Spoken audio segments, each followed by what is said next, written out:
Hi, and what is up? Today I wanted to do an episode on Black History Month, including its importance, history, origin, and all of that. I'll also be going over a few events that happened within Black History Month, kind of, and a few historical figures too. Don't mind your business. Mind my podcast, Mind Elixir. If you don't already know me, then hi again. Welcome to or welcome back to my podcast. My name's Ayoka, and on my podcast, I discuss teen advice, social issues, and much more. Really, pretty much anything that interests me.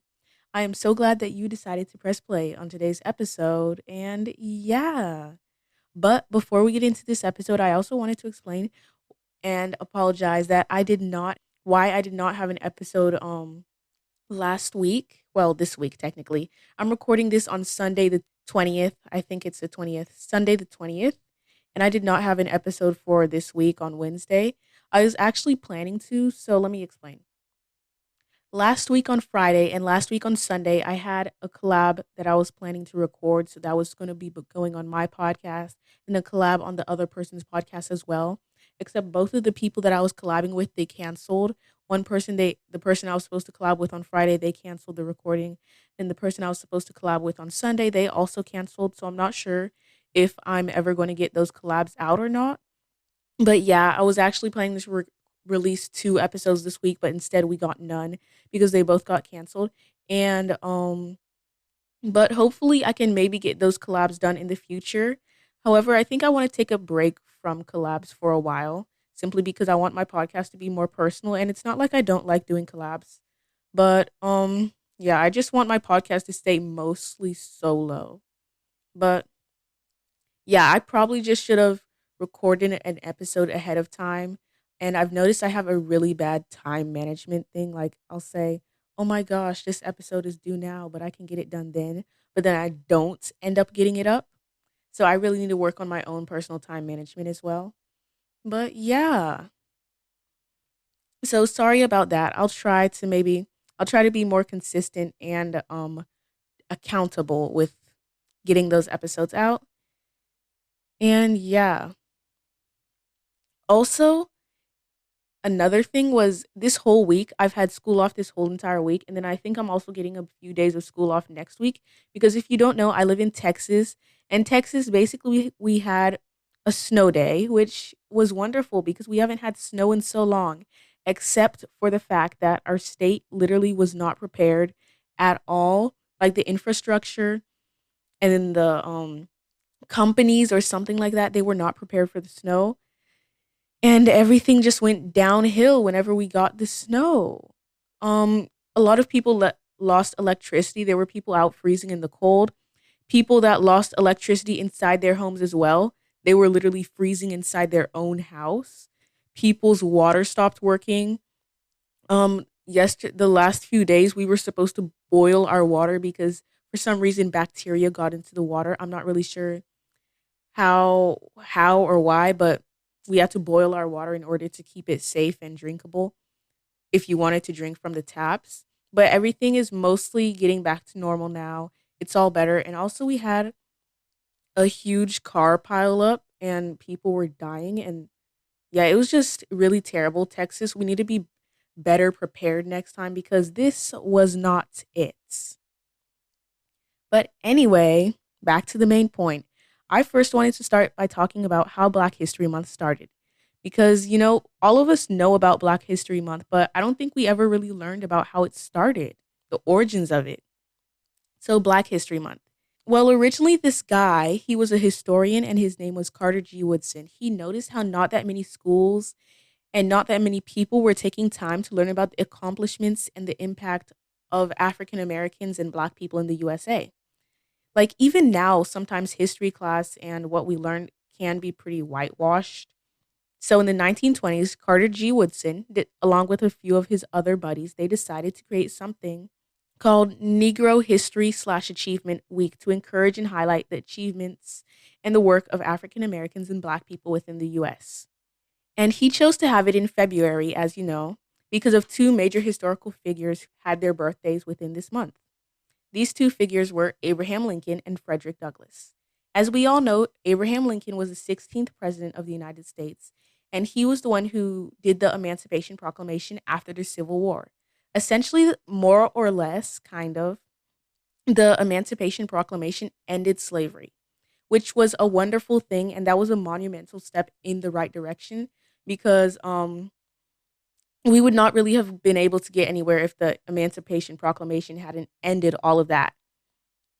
However, let's not forget that the only reason Lincoln actually did this was to preserve the Union and not exactly because he believed that Black people deserve the same rights as white people.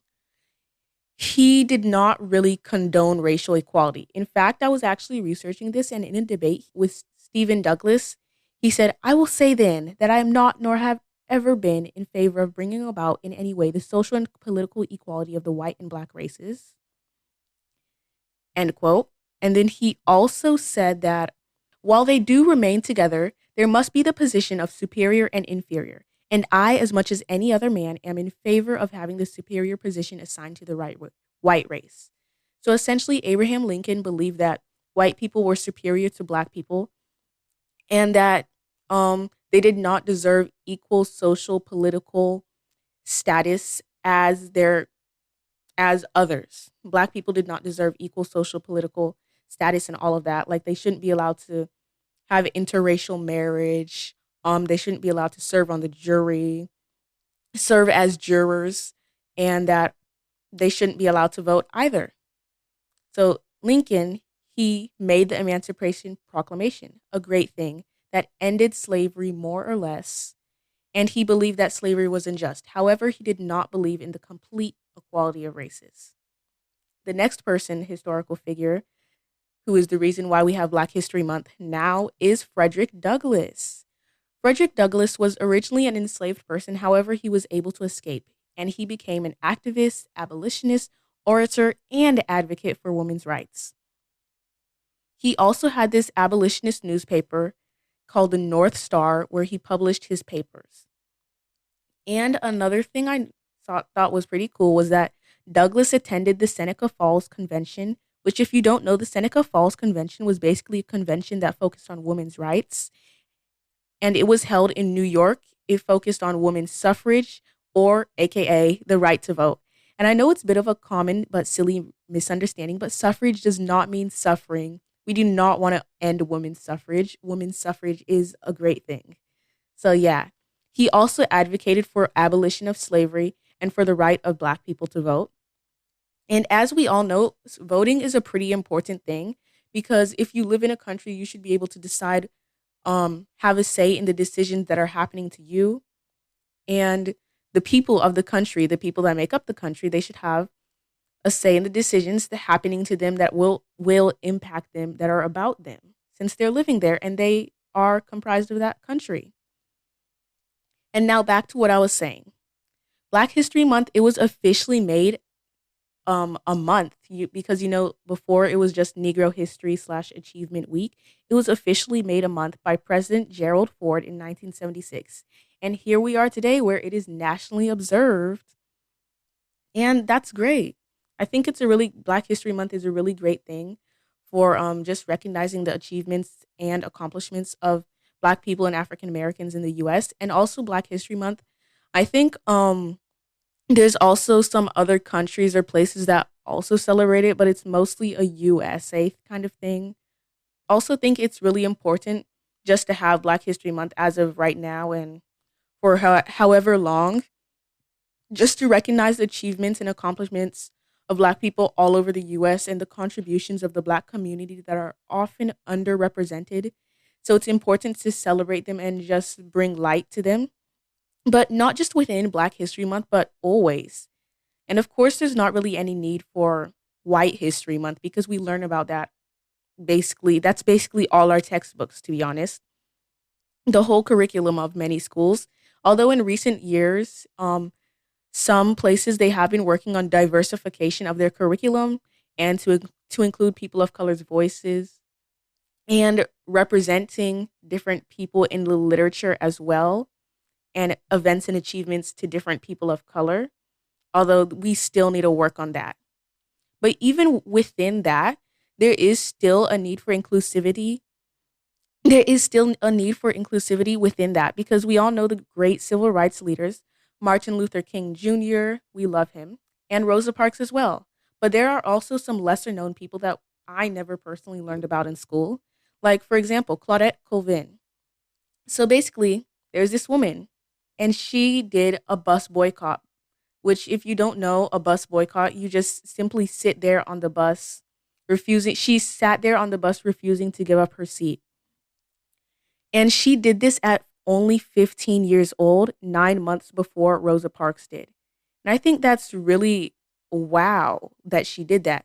She was actually the first person to be arrested for standing up to segregation laws of Montgomery. And she blazed the way for many others to do this as well because there were four other women that were arrested before Rosa Parks in a series of arrests known as the Montgomery bus boycotts. And I think that's at such a young age, 15, I'm literally 15. So she stood up to them. Well, sat down in the literal meaning, but stood up metaphorically. She stood up to that system. I think that's really interesting. However, she wasn't really as recognized just because people felt that she wouldn't exactly fit the so-called narrative they wanted to paint because they felt that she was too militant and that um it had factors to do with colorism, another system of oppression that is sadly still perpetuated and prevalent in many communities of people of color today. And then also there's the fact that she was poor and she was a minor. And in addition, she also got pregnant a few months later. So they didn't really want someone like that to represent the movement. So that's why. But I still think that's a great thing she and Rosa Parks and those other people and women did as well. So Black History Month is a month where we focus on amplifying voices of Black people, focus on representation in media, and also to address the systems of oppression and different ideas that sometimes try to hold or hurt us back, hold or hurt us. However, let's not forget that these actions in educating ourselves and all of that, these aren't only reserved for Black History Month. You know, Black History Month is just a month to highlight it, to bring a little bit of extra oomph or put more of a spotlight on it. And there could be a time whenever we outgrow the need for Black History Month, but I'm not sure how soon that may be. But hopefully, if we start learning about more Black history, then I don't know, but sometime in the future. Also, regarding Black power movements and all of that, I think people need to realize that pro Black isn't anti other people. It's just people. It's just us being proud of something that we were denied rights for, that we were oppressed for, that we still are being discriminated against for. So yeah, I think that's why Black power movements and all of that are very important. And it can't just people try to say it's racist and all of that. And I do not agree with that. Black power and pro Black movements are not trying to say that Black people are superior. It's just trying to bring a highlight and recognize the importance of us and our rights. I also think another thing that needs to be addressed within just people of color in general to overcome racism, we also have to look at the problems within our own communities because there's internalized racism, like we have misogynoir, which is basically hate against Black women, sadly, from other Black men sometimes. And then also we know there's colorism within many communities of people of color as well, which is sad that it's still so prevalent. There's skin bleaching creams and people are told to lighten their skin in Asia and Africa, and Black people in the USA as well are sometimes discriminated against because they have darker skin. So that's pretty sad. But I also wanted to go over what we can do as people, what we can do, continue doing to help Black History Month or to celebrate Black History Month, kind of. I know this episode is a bit late, but here I am. We can read autobiographies of civil rights leaders. I think reading autobiographies is better than reading biographies because autobiographies, it's literally written by the person themselves. But right now, I read the biography of Malcolm X, but I'm also reading his autobiography right now. I really need to get back to reading it because I have been kind of slacking off. I forgot about that book for a while. But you can read autobiographies of famous and also less prominent, less not prominent, but lesser known civil rights leaders to just learn about their lifetime and their accomplishments and what they've done. We can also watch documentaries about things that happened and their impacts. We can also learn about mass incarceration and how basically after the Civil War, instead of Black people being enslaved in the fields, it was basically like it went from them being enslaved in fields to enslaved in prisons because technically slavery was, and I believe it still is, legal if you're imprisoned. So, yeah, they really took advantage of that with Jim Crow laws and how even though slavery was made illegal, there were still a lot of loopholes and how it just went from one system of oppression, one way of holding people back to a bunch of other things like Jim Crow laws, that separate but equal, that so-called separate but equal thing and all of that. We can also sign petitions. I know a lot of people say petitions aren't really worth it, and sometimes they may not be, but not everyone can go out and just do physical action stuff and all of that. So just signing petitions, whether it's for issues that you believe are important and all of that. We can also support Black owned businesses and helping them, just buying from Black owned businesses if you want to. Don't feel the need, you don't have to feel the need to go out of your way to do that, but if you want to, then that'd be great. And also donating to anti-racism organizations or groups that help marginalized communities and groups of people or less fortunate groups of people. That can also be a great thing to do as well. And speaking of supporting Black businesses, my family, we actually recently invested in this one company that helps Black women and LGBTQ plus own brands and startups. It's kind of like an investment thing. So we'll see how that goes.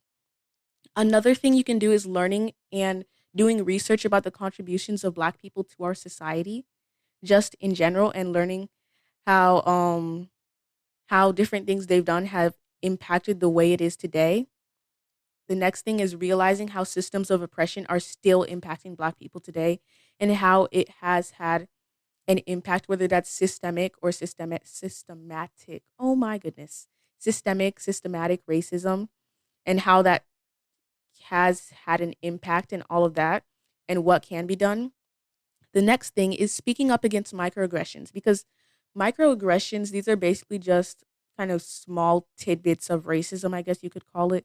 I saw this really great analogy slash metaphor. I saw this really great metaphor for what microaggressions are. And it basically said microaggressions are like a mosquito bite. Mosquito bites are manageable in small amounts, but some people they may experience mosquito bites or aka microaggressions a lot, and it can get really annoying. So while to others it may not seem like a big deal, to the person experiencing it, it is a big deal, especially when it happens all the time. And if you're getting bit by a mosquito all the time and you react in some big way, to others it may seem like, "Oh my gosh, such an overreaction." But to you, it's just that it's happened so often that it just becomes really aggravating and annoying. Similar to microaggressions. And similar to how some mosquitoes they may carry a deadly disease, some microaggressions they can also be harmful and hurtful to people as well. Some microaggressions or stereotypes and all of that. So we shouldn't be getting mad at the person who is experiencing the racism or whether it's a microaggression or hate. We should be getting the mad at the one who displayed it towards the person, the other person. So that's why I think it's important to speak up against microaggressions because microaggressions they can turn into something bigger than simply just a snide comment or remark. It can turn into something harmful and hurtful to experience. And yeah, we should also not be afraid to have conversations with people, whether it's educating them or sharing our knowledge with them, what about race and all of that. And not be afraid to make mistakes as well, because it's okay to learn from others and it's also okay to teach others. And we're not perfect. Hopefully, I got all of my facts in this episode right, but if I didn't, I'm not perfect, so that's probably why. Oh yeah, going back to what I said about reading autobiographies and stuff like that. I've also heard about these books. They're like race and gender theory, and I also wanted to check out those, but I have not really been in a reading mood lately, but I want to check out books like those. But so far, I do recommend reading the autobiography of Malcolm X. And yeah, that is pretty much it for today's episode. I hope that you learned a little bit more about Black History Month, its origin, some important people, and all of that.